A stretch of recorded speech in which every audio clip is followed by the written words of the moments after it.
terpercaya.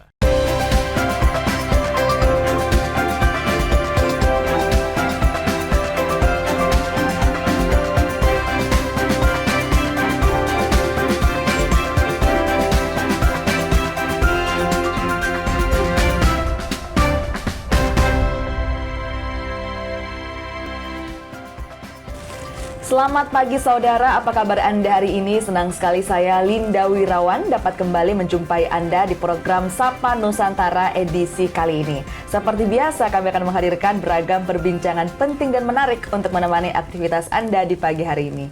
Saudara, seiring bertambahnya usia, banyak orang mulai merasakan perubahan pada kemampuan penglihatannya. Tak sedikit yang mengira kondisi tersebut disebabkan mata minus yang bertambah. Padahal ada berbagai perubahan alami pada mata yang mulai muncul setelah usia 40 tahun. Lalu apa yang sebenarnya terjadi pada mata saat memasuki usia tersebut? Kapan kondisi itu masih dianggap normal dan kapan harus segera diperiksakan ke dokter? Hal ini akan kita bahas bersama dengan narasumber kita. Sudah hadir di tengah-tengah studio Kompas TV. Saya sapa terlebih dahulu ada Dr. Muhammad Irfan MKes, spesialis mata, MHPE dan Viakel, selaku praktisi kesehatan dari Jack Orbita. Selamat pagi dokter. Pagi, Mbak Linda. Gimana kabarnya hari ini, Dok? Alhamdulillah sehat. Sehat, Dok, ya. Dok, kita akan berbincang banyak nih, Dok, soal spesifik usia 40, bagaimana kemudian menghadapi penglihatan kita di umur segitu. Tapi kalau boleh Anda jelaskan, Dok, mengapa banyak orang mengeluhkan penglihatan kabur setelah memasuki usia 40 tahun, Dok? Ya, jadi para penonton Kompas TV, Mbak Linda, jadi usia 40 tahun itu ada beberapa hal yang normal terjadi sebenarnya di mata. Jadi terjadi proses penuaan seperti pada organ lainnya. Yang biasanya terjadi adalah kelemahan dari lensa. Jadi lensa menjadi lebih kaku, jadi sehingga tidak bisa berakomodasi dengan baik. Nah, itu membuat gangguan dalam melihat dekat. Nah, itu biasanya yang paling sering dikeluhkan. Nah, selain itu ada juga gangguan mata menjadi lebih kering. Kemudian ada beberapa proses juga yang terjadi di saraf mata itu karena penuaan. Oke, jadi Dok. kira-kira seperti itu. Oke, banyak yang mengira kemudian ketika matanya kabur atau ada keluhan, minusnya bertambah atau mungkin plusnya berubah seperti itu. Sebenarnya seperti apa, Dok, kalau di usia 40 tahun? Iya, jadi di usia 40 tahun itu banyak juga yang datang bilang, "Dok, mata saya nih kabur. Kayaknya saya minus deh, Dok." Atau kayaknya minus saya bertambah. Padahal minusnya tetap atau dia nggak minus, tapi ternyata justru plus. Nah, plus inilah sebenarnya yang gangguan penuaan pada mata atau yang kita sebut dengan presbiopia. Nah, jadi seperti itu. Jadi melihat dekat itu sudah nggak bisa. Biasanya dijauhin dikit. Nah, kayak gitu. "Dok, saya ini kayaknya melihat dekat sudah susah. Dijauhin dikit baru jelas." Nah, itu salah satu tanda presbiopia namanya atau mata tua. Oke, boleh dijelaskan, Dok, lebih detail lagi mengenai mata tua dan juga presbiopia ini? Ya, jadi mata tua atau presbiopia ini terjadi banyaknya mulai usia 40 tahun. Namun ada yang cepat, 39, 38, ada juga yang sedikit lebih lambat, 42 tahun. Jadi normalnya ketika kita mau melihat benda jarak dekat, mata ini harus berakomodasi namanya, Mbak. Jadi lensa ini harus sedikit mencembung untuk membuat fokus bayangan itu jatuh di saraf mata. Nah, pada saat kita melihat jauh, mata kembali rileks. Pada usia 40 tahun, kemampuan itu sedikit berkurang. Jadi mulai berkurangnya di 40 tahun. Sehingga pada saat kita melihat benda jarak dekat, kemampuan mata untuk memfokuskan itu sedikit berkurang. Sehingga dia membutuhkan bantuan kacamata baca. Nanti dia akan progres. 40 tahun, 50 tahun, 60 tahun, itu kebutuhan kacamata plusnya itu semakin bertambah juga. Semakin meningkat. Apakah semua orang pasti akan mengalami presbiopia atau mata tua, Dok? Ya, insya Allah. Jadi ada yang cepat, ada yang lambat. Karena itu proses alami, proses penuaan. Semua orang tentunya yang panjang umur ya, yang sampai 40 tahun, Mbak. Oke. Dan tadi Anda katakan kalau cepat itu di 38, 39, Dok, ya? Dan ada juga yang lambat sampai 42 tahun, seperti itu. Nah, Dok, bagaimana kemudian Anda melihat apakah kemudian penggunaan gadget atau penggunaan handphone ini bisa mempercepat presbiopia atau mata tua tadi, Dok? Oke, jadi kalau penggunaan gadget itu sebenarnya dia pengaruhnya ke mata minus lebih banyak. Jadi aktivitas dekat yang berlebihan itu pengaruhnya lebih ke mata minus. Kalau untuk proses mata tua ini itu hubungannya tidak ke sana. Jadi ini murni proses degeneratif, memang karena usia. Nah, gadget itu memperparah untuk yang mata minus. Oke, jadi mata minus beda dengan mata plus tadi atau Beda. presbiopia, Dok, ya. Iya, betul. Apakah presbiopia ini pernah ada kasusnya terjadi di umur anak-anak atau seperti apa, Dok?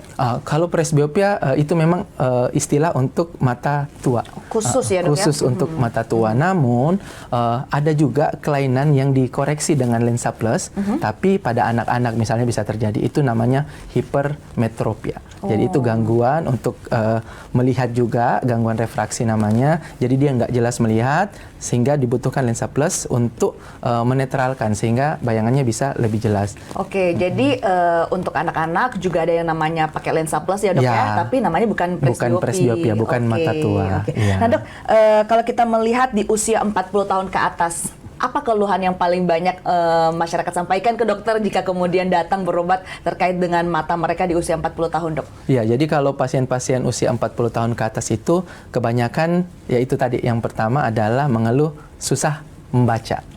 Itu yang pertama. Kemudian yang paling sering juga itu mengeluh matanya kering dan matanya kabur.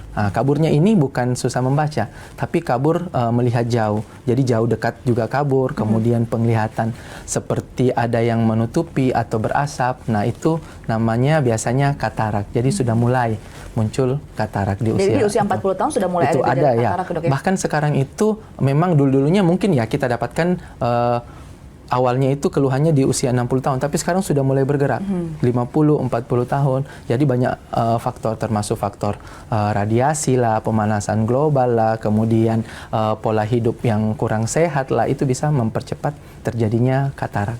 Oke, jadi tadi yang Anda sampaikan, Dok, ya, keluhan-keluhan dari pasien-pasien yang berusia di atas 40 tahun, mulai dari matanya kabur, sulit membaca, dan juga mata kering. Jadi memang ini hal yang natural, Dok, ya, terjadi pada pasien di atas umur 40 tahun. Kalau mata kering, faktor penyebabnya gara-gara apa, Dok? Kalau mata kering itu banyak faktor penyebab, ya. Jadi misalnya paparan terhadap AC yang berlebihan, kemudian sinar matahari yang berlebihan, kondisi humidity dari lingkungan juga yang tidak mendukung. Namun ada satu kelenjar di mata itu yang memang menghasilkan lapisan untuk melapisi mata supaya tidak kering. Nah, seiring bertambahnya usia, kemampuannya juga menurun sehingga itu bisa memicu terjadinya mata kering karena produksi lapisan untuk melumasi mata itu berkurang akibat apa gejala-gejala yang bisa dirasakan oleh pasien ketika mereka mengeluh mata kering? Ya, jadi gejalanya itu mulai dari rasa berpasir. Karena permukaan bola mata itu tidak rata karena kering. Jadi pada saat berkedip rasa berpasir. Kemudian perih, kemudian mata menjadi sering merah. Dan kadang itu sampai berair. Nah, justru pasien banyak nanya, "Dok, mata saya berair, kok dokter bilang matanya kering?" Betul. Nah, itu sebenarnya respon dari tubuh. Respon dari tubuh untuk mengeluarkan cairan untuk membasahi mata. Namun sayangnya cairannya bukan cairan yang memang diciptakan untuk melumasi mata. Itu hanya protektif dari tubuh saja untuk melumasi mata sementara karena kondisinya kering. Oke, jadi banyak yang salah paham, Dok, ya, mengenai mata kering ini, matanya berair, tapi kemudian kok disebutnya mata kering gitu. Ternyata sudah ada penjelasannya langsung dari Dokter Irfan. Kita masih akan ngobrol banyak, Dok, mengenai bagaimana kemudian kesehatan mata di usia 40, namun kita jeda sejenak. Saudara, jangan kemana-mana, tetap bersama kami di Sapa Nusantara.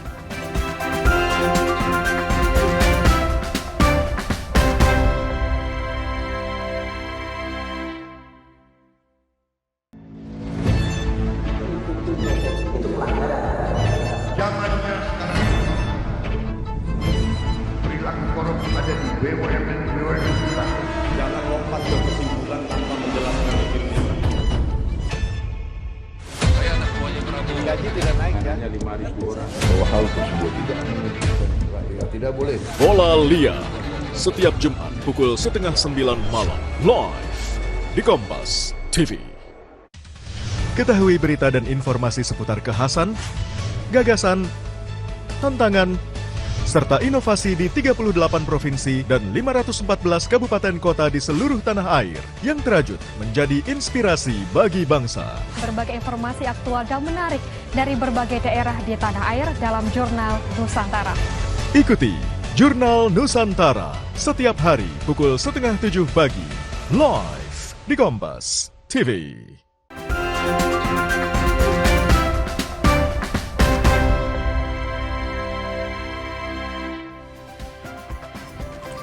Terima kasih saudara, Anda masih bersama kami di Sapa Nusantara. Kita masih bersama dengan Dr. Muhammad Irfan, MKes Spesialis Mata MHPE Vehicle, praktisi kesehatan dari JEC Orbita. Ya, Dr. Irfan, tadi kita sudah ngobrol banyak soal keluhan-keluhan terutama di bagian mata untuk pasien berusia 40 tahun ke atas. Bisa dikatakan kapan sih dok mata kabur itu masih dianggap normal, terutama untuk pasien usia 40 tahun? Oke, jadi kalau pasien dia usia 40 tahun ke atas, itu kalau memang karena proses yang fisiologis, itu kabur pada saat melihat dekat. Nah, itu memang proses yang natural akan terjadi. Kemudian kondisi mata kering, kemudian sedikit berkabut, atau kemudian sedikit ada penurunan kontras. Nah, itu memang wajar karena itu proses penuaan yang terjadi di organ mata. Jadi kira-kira seperti itu yang masih kita anggap ini memang proses yang natural. Natural gitu ya. Tapi ketika kemudian kapan mereka harus mencari tenaga profesional dok, ketika keluhan seperti apa yang harus mereka rasakan? Oke, jadi kondisi-kondisi tadi juga sudah bisa sebenarnya kita mencari atau memeriksakan ke dokter mata. Namun memang ada beberapa kondisi yang ini kayaknya saya harus cepat nih periksa. Misalnya tiba-tiba penurunannya turun mendadak. Apalagi kalau hanya satu mata misalnya, penurunan mendadak penglihatan. Kemudian tiba-tiba melihat seperti ada kilatan cahaya atau tiba-tiba muncul banyak bayangan-bayangan hitam. Nah, itu kita harus waspada karena itu bisa jadi ada masalah yang bukan proses yang natural. Jadi kira-kira seperti itu. Kalau untuk ketika melihat terus terasa silau seperti itu dok, terkhusus untuk matahari misalnya, apakah memang juga harus langsung ke dokter mata? Ya, kita sebenarnya memang menganjurkan ketika ada sesuatu yang memang sudah tidak nyaman, kita rasakan itu tetap memeriksakan ke dokter mata. Kondisi silau itu kadang bisa dipicu karena sudah mulai muncul kondisi katarak. Itu bisa saja seperti itu. Atau ada yang namanya kondisi glaukoma juga. Ya, jadi misalnya silaunya itu biasanya disertai dengan nyeri. Jadi melihat gambaran seperti pelangi atau yang kita bilang dengan halo juga, bayangan seperti halo. Nah, itu tanda bahwa ada sesuatu hal yang terjadi yang memang bukan proses yang natural. Kalau untuk katarak dok, tadi Anda katakan memang ketika usia 40 tahun ke atas sudah mulai ada gejala-gejala katarak dok ya. Gejala seperti apa dok yang bisa mereka rasakan? Ya, jadi gejala katarak itu bisa penurunan penglihatan, kabur, dan dia biasanya khasnya itu tertutup seperti tertutup tirai ataukah seperti berasap, jadi warna putih, seperti berasap, berawan, itu ciri-ciri yang khas biasanya. Namun ya untuk usia 40 tahun ada kebanyakan belum sampai ke sana, cuma beberapa memang sudah mulai sudah terlalu agak cepat lah kita punya sekarang katarak itu muncul karena itu tadi kondisi yang saya bilang sebelumnya. Kira-kira seperti itu. Dengan keluhan-keluhan yang bisa saja dirasakan oleh pasien di atas usia 40, bagaimana kemudian penanganan yang bisa dilakukan terkhusus oleh tenaga profesional dokter mata? Oke, jadi kalau keluhan-keluhan yang tadi dibilang itu semuanya sebenarnya dengan teknologi yang ada sekarang, teknologi yang juga cukup canggih, itu semua bisa diatasi alhamdulillah. Jadi misalnya saja tadi kondisi mata kering. Mata kering itu kita ada obatnya. Jadi ada artificial tears. Nah, yang paling canggih sekarang juga itu ada namanya teknologi laser blended vision presbyon. Nah, ini untuk menangani presbiopia atau mata tua. Nah, dulunya itu kan LASIK ataupun ada teknologi Smile Pro namanya, itu untuk mata minus, untuk mengkoreksi mata minus saja, kebutuhan melihat jauh saja.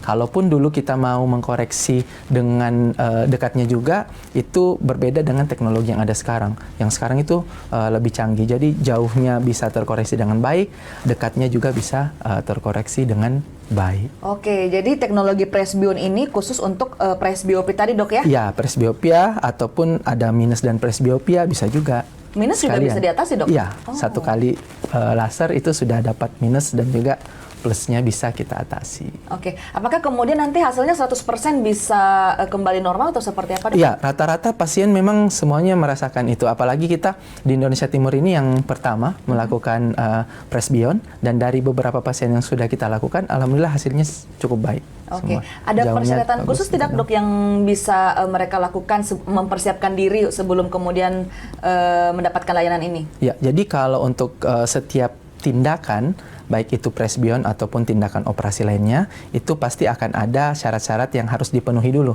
oleh pasien. Jadi akan ada pemeriksaan screening namanya. Jadi kita akan lakukan screening, melihat kondisi mata, apakah matanya sehat, kemudian ada organ yang namanya kornea yang paling depan, di situ kan yang akan kita lakukan treatment itu harus sehat juga. Jadi kalau semuanya sehat, semuanya aman, itu baru kita lanjut tindakan. Kadar gula darah termasuk tidak, Dok? Dalam Kadar gula darah juga salah satu yang termasuk dalam screeningnya. Karena kadar gula darah itu bisa mempengaruhi ukuran refraksi. Jadi ketika kadar gula darah naik, itu biasanya ukurannya juga akan berubah. Makanya harus stabil dulu, baru kita lakukan pemeriksaan. Proses penyembuhannya berapa lama, Dok? Kalau untuk presbyon sendiri, presbyon ini termasuk dalam kelompok laser vision correction. Jadi kira-kira semingguan itu sudah bisa beraktivitas dengan baik. Bahkan 6-8 jam setelah operasi itu sudah mulai nyaman pasiennya. Sudah jadi mulai bisa nyaman. beraktivitas, bisa mau lihat handphone, mau lihat televisi, mau nonton bisa. Ada pantangan-pantangan tidak, Dok, yang harus dilakukan ketika kemudian orang menjalani layanan presbyon ini? Ya, jadi setelah dilakukan tindakan itu sama seperti tindakan-tindakan yang lain, ya pastinya kita tidak boleh kena air dulu karena kita takut infeksi, apalagi baru dilakukan tindakan. Lukanya masih ada, belum sembuh betul. Kemudian kita tidak boleh mengucek mata. Karena dengan mengucek mata itu posisi dari yang di laser tadi itu ada namanya flapnya yang kita buka itu bisa bergeser, jadi bisa mempengaruhi hasil. Jadi kira-kira itu aja sih sebenarnya yang paling kita khawatirkan, mengucek mata, kemudian tidak boleh kena air untuk mencegah infeksi. Oke. Iya. Nah, setelah kemudian tadi Anda katakan kurang lebih seminggu ya proses penyembuhannya, Dok. Setelah kemudian sudah selesai, apakah masih ada tindakan lanjutan atau sudah selesai? Kalau aman-aman saja, tidak ada komplikasi, itu tidak ada tindakan lanjutan lagi. Sisa nanti kita follow up aja terus, biasanya sebulanan, kita lihat lagi, 6 bulan kita lihat lagi. Kemudian yang rutin itu biasanya kita berikan artificial tears. Karena memang biasanya setelah dilakukan tindakan itu mata menjadi sedikit lebih kering. Jadi butuh tetap ditetes artificial tears. Oke, jadi presbyon ini juga menjadi salah satu layanan yang pertama kali hadir di Indonesia Timur ya, Dok, ya? Betul. Di JEC Orbita. Ya, Kita masih betul. akan ngobrol banyak bagaimana kemudian tips-tips kita bisa menjaga kesehatan mata kita agar nanti di usia 40 bisa mengurangi ketidaknyamanan, Dok. Kita akan membahas hal tersebut, namun kita jeda sejenak. Saudara, jangan kemana-mana, tetap bersama kami di Sapa Nusantara.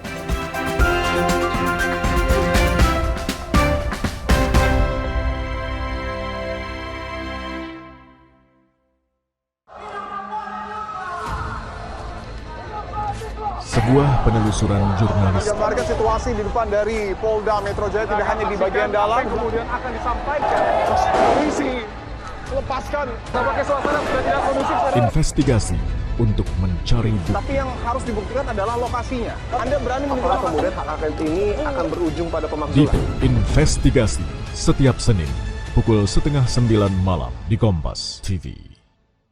Awali hari dengan sejumlah informasi terpilih. Seorang pengendara ojek online terluka parah. Usai motor yang melintasi jalan berlubang di Jakarta, longsor membuat 6 titik di jalan Trans Papua putus total. Menjadi referensi menjalani aktivitas di pagi hari. Di Singapura menyebut sopir penabrak sudah ditetapkan sebagai tersangka. Dan duka cita mendalam atas meninggalnya siswa sekolah kejuruan yang mengalami kecelakaan. Kompas Pagi, setiap hari pukul 4:30 pagi, live di Kompas TV.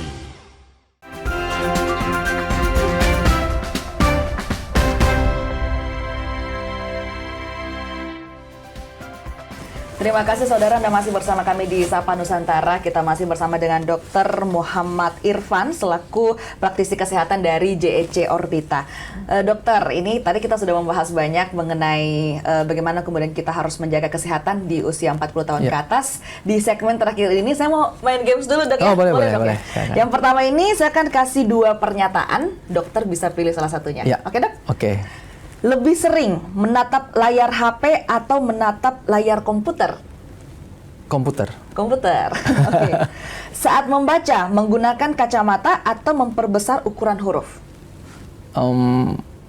Kacamata. Oke. Lebih sering mengeluh, mata lelah atau mata kabur? Mata lelah. Lebih penting istirahat mata atau vitamin mata? Istirahat mata. Lebih baik memeriksakan mata atau menunggu sampai ada keluhan? periksakan mata. Oke. Nah, kalau tadi pilih salah satu, Dok, sekarang setuju atau tidak setuju, Dok? Ya, oke. Penglihatan kabur setelah usia 40 tahun adalah hal yang normal. Setuju. Pemeriksaan mata rutin penting meski tidak ada keluhan. Setuju. Penggunaan gadget terlalu lama dapat membuat mata cepat lelah. Setuju. Banyak masyarakat masih menganggap remeh kesehatan mata. Ya, sosok. Tengah-tengah lah itu. Tengah-tengah, iya. Oke. Gaya hidup sehat juga berpengaruh terhadap kesehatan mata. Setuju. Oke. Nah, tadi yang sosok nih, kita patut dikulik ini. Oke. Antara setuju atau tidak setuju? Kenapa dokter ragu-ragu dengan jawaban tadi? Karena kalau dulu-dulu mungkin ya masih banyak yang kurang sadar. Tapi kalau sekarang melihat trennya, apalagi kita dari Persatuan Dokter Ahli Mata juga sudah bekerja sama dengan JSC Orbita, sering melakukan edukasi ke masyarakat, itu tren untuk pemeriksaan rutin itu semakin bagus. Makanya saya tadi agak ragu juga jawabnya. Kalau dulu memang banyak yang sudah datang matanya sudah parah, tapi sekarang banyak yang memang karena awareness datang untuk masyarakat periksa. Sudah aware gitu ya, Ya, ya soal kemudian kesehatan mata. Ya. Banyak tidak masyarakat yang datang bilang tekanan bola matanya tinggi atau tidak, Dok? Mereka sudah paham tidak, Dok? Iya, jadi banyak yang datang memang mau screening. Misalnya, Dok, orang tua saya ada riwayat penyakit glaukoma misalnya. Saya juga mau cek dong, apakah kira-kira saya juga ada penyakit itu, atau orang tua saya ada riwayat diabetes, katanya matanya ada gangguan, apakah saya juga seperti itu. Jadi ada mata minus juga seperti itu pada anak-anak. Banyak yang orang tuanya bawa anak-anaknya datang untuk mengecek apakah anak saya itu matanya minus atau tidak. Jadi dengan sosialisasi yang selalu dilakukan, awareness kemudian sudah tersebarkan ke masyarakat mengenai pentingnya menjaga kesehatan mata. Dok, buat kita-kita ini para usia produktif, pekerja yang hari-harinya harus berurusan dengan gadget, layar komputer, terkena radiasi, apa tips yang bisa Anda sampaikan agar kemudian nanti di usia 40 mata kita setidaknya tidak terlalu parah gitu, Dok, nanti keluhannya? Ya, betul. Jadi untuk apalagi yang aktif depan komputer, gadget, laptop, itu hal yang paling utama adalah meminimalkan waktunya, itu yang paling bagus. Kemudian ada yang namanya rule 20-20-20. Jadi setiap 20 menit kita melihat layar atau melihat dekat, kita mengistirahatkan mata selama 20 detik, melihat benda yang jaraknya 20 kaki atau 6 meter. Jadi itu namanya rule 20-20-20. Namun ketika sudah dilakukan hingga 2 jam seperti itu, kita harus break. Breaknya nggak boleh 20 detik lagi, tapi 20 menit atau 30 menit. Coffee break lah istilahnya. Terus lanjut lagi. Kemudian pencahayaan, jangan terlalu gelap. Posisi harus tegak, jangan sambil baring. Jangan baring, matikan lampu sambil main handphone. Itu berpengaruh, Dok, ya? Iya, betul, berpengaruh. Karena mata lebih effort untuk mencari fokusnya. Kemudian yang paling bagus juga itu adalah waktu bermain di luar rumah atau waktu kena sinar matahari di luar rumah. Jadi itu dianjurkan 2-3 jam sehari, apalagi anak-anak main di luar rumah untuk mengurangi resiko matanya minus. Jadi berpengaruh juga, Dok, ya, ketika kemudian kita main gadget sambil berbaring. Ya. Di ruangan gelap juga berpengaruh, Dok? Iya, betul. Jadi pencahayaan itu harus optimal. Karena itu dapat mempengaruhi effort mata untuk memfokuskan bayangan. Jadi mata menjadi lebih cepat lelah, kemudian bola mata bisa memanjang. Nah, tadi Anda juga setuju dengan pernyataan gaya hidup sehat berpengaruh terhadap kesehatan mata. Gaya hidup sehat itu seperti apa, Dok? Ya, jadi gaya hidup sehat yang saya maksud tadi ya itu tadi, bahwa aktivitas dekatnya nggak boleh berlebihan. Kemudian banyak bermain di luar rumah. Terus konsumsi vitamin, antioksidan, buah-buahan, sayur-sayuran itu penting. Makanya kadang ketika pasien minta, "Dok, saya mau vitamin mata," saya sering anjurkan bahwa asal vitamin yang paling bagus itu adalah yang dari buah-buahan atau sayur-sayuran atau dari makanan.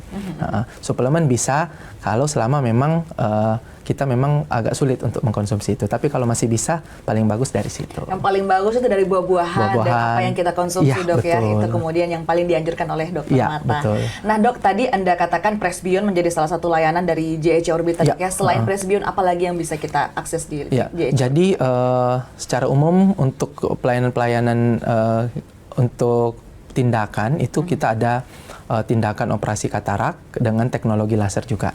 Itu salah satu yang paling canggih juga sekarang, namanya Flex. Kemudian laser vision correction itu ada, kita bisa mengatasi mata minus dengan Smile Pro ataupun LASIK. Kemudian mata minus dan presbiopia dengan tindakan tadi presbion. Kemudian untuk anak-anak yang mata minus itu yang misalnya mau menghilangkan ketergantungan dengan kacamata, itu kita bisa tawarkan lensa kontak juga. Itu ada namanya Ortho-K. Itu salah satu terapi juga untuk mata minus dan dia bisa menghilangkan ketergantungan dengan kacamata juga. Karena anak-anak kan belum masuk usia yang bisa dilakukan LASIK. Kira-kira seperti itu. Untuk JEC Orbita ini dok, kalau di Kota Makassar sendiri lokasinya ada di mana? Kalau JEC Orbita itu di Petarani, kemudian di Jalan Masjid Raya, dekat Masjid Al-Markas. Oke, ya, jadi bisa diakses di dua tempat tersebut dok ya. Untuk betul. dokter Ivan sendiri, prakteknya di setiap hari apa? Kalau saya praktek setiap hari sih, kalau di dua tempat itu, kalau nggak di yang di Petarani ya di rumah sakit. Jadi pokoknya kadang selang-seling lah. Kayak gitu, ya. Dok, terakhir himbauannya untuk masyarakat agar selalu bisa menjaga kesehatan mata seperti apa dok? Silakan. Ya, jadi untuk masyarakat penonton Kompas TV, utamanya yang berusia 40 tahun ke atas, memang ada proses-proses natural pada mata yang terjadi yang menyebabkan gangguan penglihatan. Namun kita tidak boleh pesimis, karena dengan teknologi yang canggih sekarang, masalah-masalah itu bisa diatasi. Jadi masyarakat-masyarakat penonton Kompas TV harus selalu rutin untuk memeriksakan kesehatan mata. Setidaknya setahun sekali, utamanya bagi usia 40 tahun ke atas. Itu saja mungkin dari saya. Setidaknya setahun sekali dok ya, karena seperti slogan pada umumnya mencegah lebih baik daripada mengobati. Terima kasih sekali lagi dokter Ivan. Dan saudara, informasi tadi juga sekaligus menutup perjumpaan kita di Sapa Nusantara edisi kali ini. Saya Linda Wirawan bersama dengan segenap kru yang bertugas mengucapkan terima kasih. Selamat pagi, selamat beraktivitas dan sampai jumpa.